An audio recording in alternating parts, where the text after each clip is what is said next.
ഇവിടെ ഉള്ള ആൾക്കാരൊക്കെ എന്നെ അറിയാമല്ലോ അച്ഛനെ.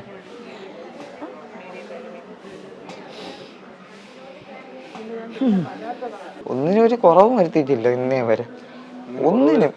മക്കൾ ഏതെങ്കിലും തന്തമാരെ ഇങ്ങനെ ഉപദ്രവിക്കുകയോ എന്തെങ്കിലും ചെയ്യൂ? മക്കൾക്ക് മൃഗീയമായ സ്വഭാവമുള്ളതുകൊണ്ടല്ലേ അത് സംഭവിച്ചത്. അന്ന് അമ്മയുടെ ജന്മദിനമായിരുന്നു. അച്ഛനും മക്കളും മരുമോളും ചേർന്ന് ജന്മദിനം ആഘോഷിച്ചു. പിന്നെ കണ്ടത് അച്ഛൻ്റെ മൃതദേഹമാണ്. തിരുവനന്തപുരം വെഞ്ഞാറമൂട്ടിൽ നടന്ന ഒരു സംഭവത്തെക്കുറിച്ച് നമുക്ക് അന്വേഷിക്കാം. ഓടിയതാണ്, ജീവനും കൊണ്ട് ഓടിയാണ്. അല്ലെങ്കിൽ അകത്ത് വെച്ച് അകത്ത് വെച്ചാണ് നടന്നുകൊണ്ടിരുന്നത്. അങ്ങനെ ഇറങ്ങി ഓടിയാണ്. ഇറങ്ങി ഓടി വന്നപ്പോൾ ഇവിടെ ഇട്ടാണ് തള്ളിയിട്ടത് ഇവിടെ ഇട്ട്. ഞാൻ ചോദിച്ചു ഇനി എന്ത് സുഖകാരൻ എങ്ങനെയാണെന്ന് ചോദിച്ചാൽ പറഞ്ഞു ആള് മരിച്ചുപോയി, സ്വന്തം ഭാര്യ ഇതുവരെയും അറിഞ്ഞിട്ടില്ല, സ്വന്തം ഭാര്യനെ അറിയിക്കരുത്, വീട്ടിൽ കയറരുതെന്ന് പറഞ്ഞു. ആ വകിൽ നമ്മളവിടെ നിന്നിട്ട് നമ്മളങ്ങ് പോയി.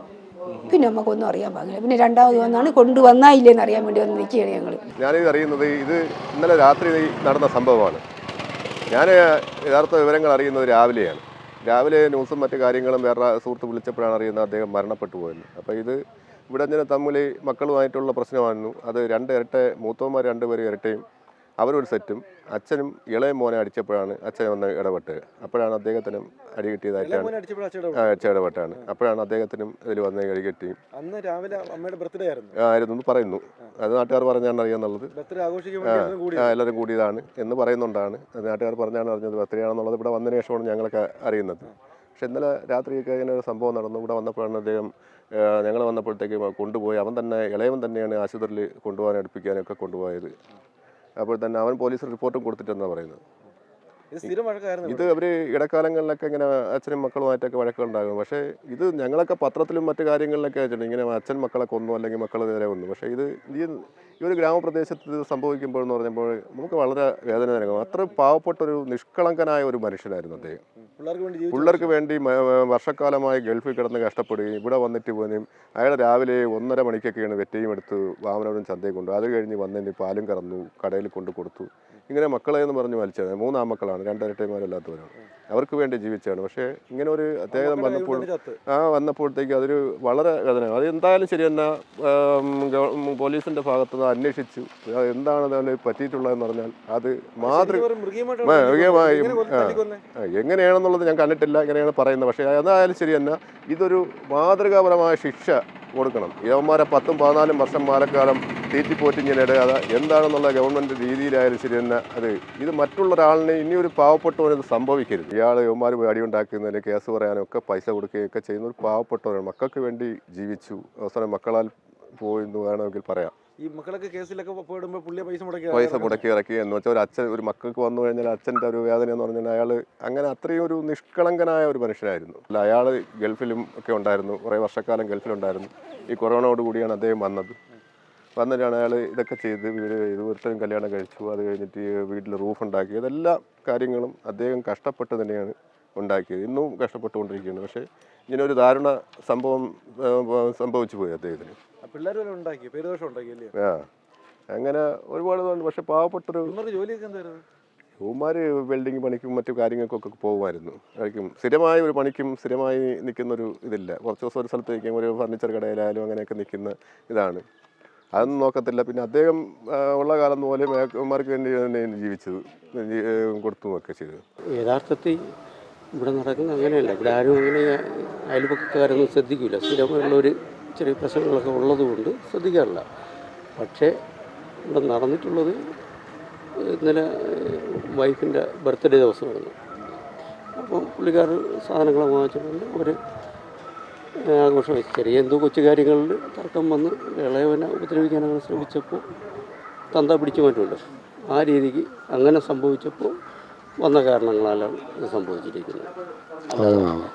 അപ്പം ഇളയവന് അടിയുണ്ടപ്പോൾ തന്ത പിടിച്ചു മാറ്റും.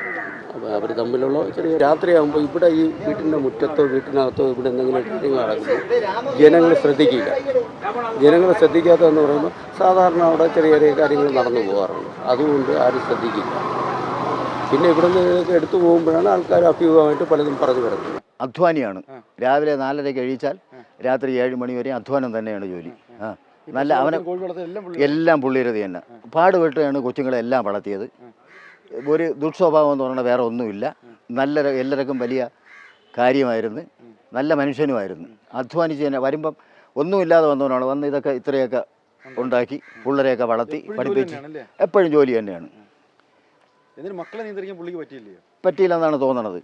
ആ അതിന്റെ കേൾക്കത്തില്ലയോ? എന്നും ബഹളവും കാര്യങ്ങളുമാണ്. അതുകൊണ്ടാണ് ആളുകൾ ആരും ശ്രദ്ധിക്കാതെ പോയത്. അല്ലെങ്കിൽ ശ്രദ്ധിക്കുമായിരുന്നു. ഇന്നും നടക്കും പോലെ ഇന്നലെയും ബഹളം നടന്ന് ആരും വന്നില്ല.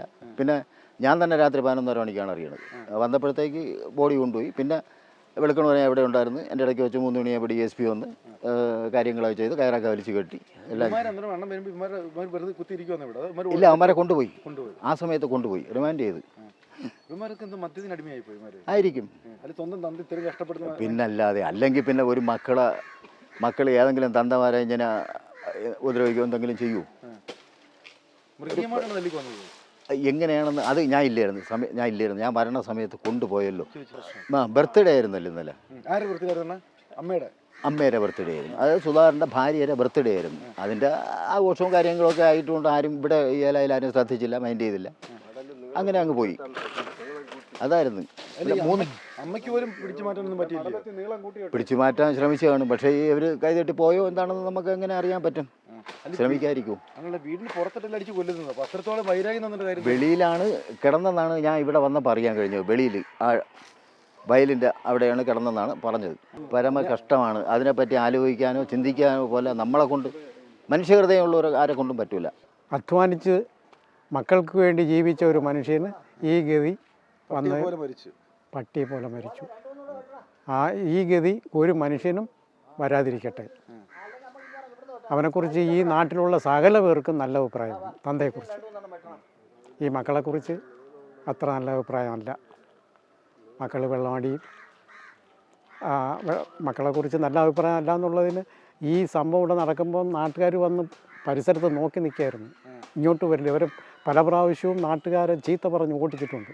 ഇവിടെ ബഹളം നടക്കുമ്പോൾ വരുന്നതിന് വേണ്ടി. ആ സമയത്തൊക്കെ അവരെ പിന്തിരിപ്പിച്ച് വിടാറുണ്ട്. 3 മക്കളും ചേർന്നായിരിക്കും വന്നത്. 3 മക്കൾ, 2 മക്കൾ കൂടി അടിയുണ്ടാക്കുന്നതാണ്. ഈ ഇളയ പയ്യനെയും അനുജനെ തന്തയും അടിക്കുന്നത് പതിവാണ്. അപ്പോൾ അത് ഇന്നലെയും തുടർന്നു. പതിവാണ്. നേരത്തെ അടിച്ചിട്ടുണ്ട്. അടിച്ച് നിലവിളിച്ചും കൊണ്ട് ഓടിയിട്ടുണ്ട്. ആർക്കും ഈ ഗതി വരാതിരിക്കട്ടെ. വല്ലാത്തൊരു ചിന്തിക്കാൻ പോലും കഴിയില്ല നമുക്ക്. മൃഗീയമായിട്ട് കൊന്നു എന്ന് പറഞ്ഞാൽ, ഓടയിൽ അടിച്ച് തള്ളി കളഞ്ഞു എന്ന് പറഞ്ഞാൽ ഒരു മക്കൾക്ക് മൃഗീയമായ സ്വഭാവമുള്ളതുകൊണ്ടല്ലേ അത് സംഭവിച്ചത്. അമ്മയുടെ ബർത്ത്ഡേ ആയിരുന്നു ഇന്നലെ. അവര് ചേട്ടന്മാര് തന്നെ ആഹാരമൊക്കെ വാങ്ങിച്ചത്, എല്ലാം വാങ്ങിച്ചത് അവരായിരുന്നു. കൊണ്ടുവന്ന് അമ്മ 8:30 കഴിഞ്ഞ് ജോലി കഴിഞ്ഞ് വന്ന് കയറി വന്ന് ഹാപ്പി ബർത്ത്ഡേ ഒക്കെ പറഞ്ഞ് നമ്മളെല്ലാവരും ഒരുമിച്ചിരുന്ന് കഴിച്ച് എല്ലാം കഴിച്ചൊക്കെ കഴിഞ്ഞ് അവർ തമാശയൊക്കെ പറഞ്ഞിരുന്ന് ഞാൻ ഇത്തിരി നേരം ഇവിടെ വന്ന് വെളിയിലൊക്കെ വന്ന് പട്ടീനെ കളിപ്പിച്ച് അപ്പോഴവരവിടെ തമാശയൊക്കെ പറഞ്ഞ് അച്ഛനും ചേട്ടന്മാരും എല്ലാവരും ഒരുമിച്ചിരുന്ന് തമാശയൊക്കെ പറഞ്ഞൊക്കെ ഇരിക്കുന്നു. കുറച്ച് കഴിഞ്ഞ് ഞാൻ അകത്ത് കയറി പറഞ്ഞപ്പോൾ എന്തോ സംസാരമായി. ഞാനും ഉണ്ടായിരുന്നു. എനിക്ക് ഓർമ്മയില്ല എന്തിനാണ് സംഭവമൊന്നും. സംസാരമായി, സംസാരിച്ച് ഇത്തിരി വഴക്കായി. ഞാനും സംസാരിച്ച്. ഇവർ രണ്ടും ഭയങ്കര ഒറ്റക്കെട്ടാണ്. അവരൊറ്റക്കെട്ടാണ്. അപ്പോൾ ശരിക്കും മോനെ അടിക്കുന്നുണ്ടാണ് അച്ഛൻ വരുന്നത്. അതിന് ഇവിടെ ഉച്ചയായിരുന്നു, അതേ എനിക്കറിയാവൂ.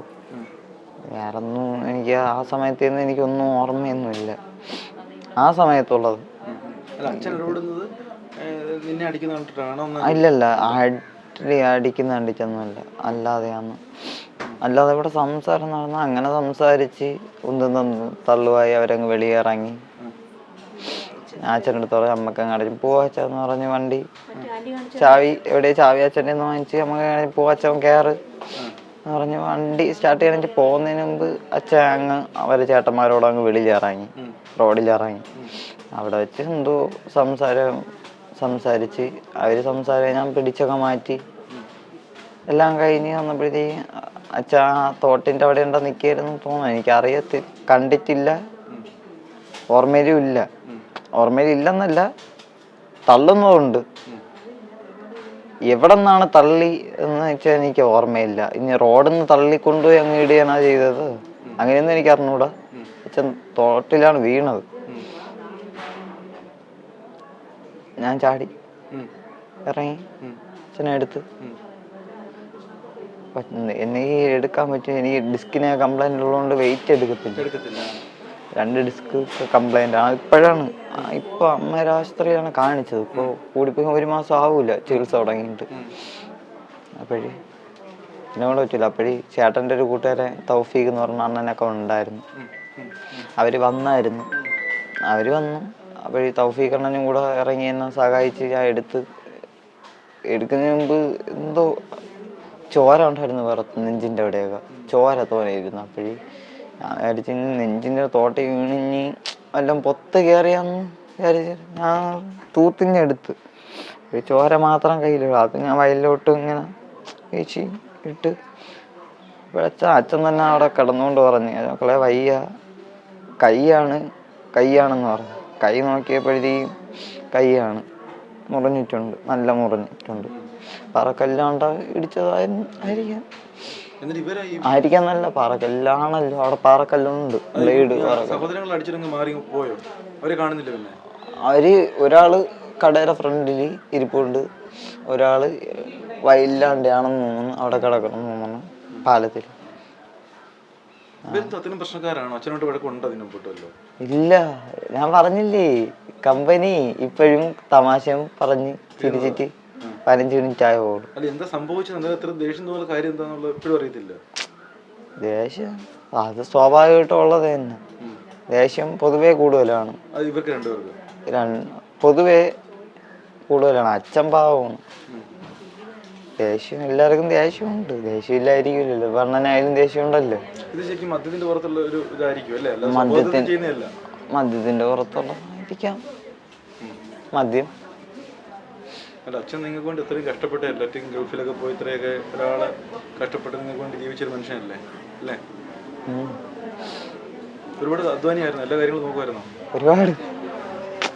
അത് ഇപ്പൊ ഞാൻ പറയണ്ടല്ലോ, ഇവിടെ ഉള്ള ആൾക്കാരൊക്കെ എന്നെ അറിയാമല്ലോ അച്ഛനെ.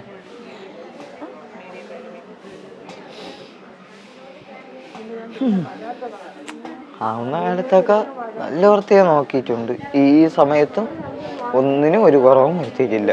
ഇന്നലെ ബർത്ത്ഡേക്ക് പിന്നെ വലിയ ഇവിടെ നിന്നാണ് പില്ലറക്കണം. നമ്മളെ മാവൻ്റെ പണിയാണത്. പില്ലറത്തണം. ഞാൻ ആ ഫോണങ്ങ് വാങ്ങിച്ചാല വെഞ്ഞാറോട് ഇരിക്കണ ഫോൺ. എനിക്ക് ഫോണില്ല. കൂട്ടുകാരുടെ ഒരു ഫോണുണ്ട്, ശരിയാക്കാൻ കൊടുത്ത് അവളെ എനിക്ക് തന്നു.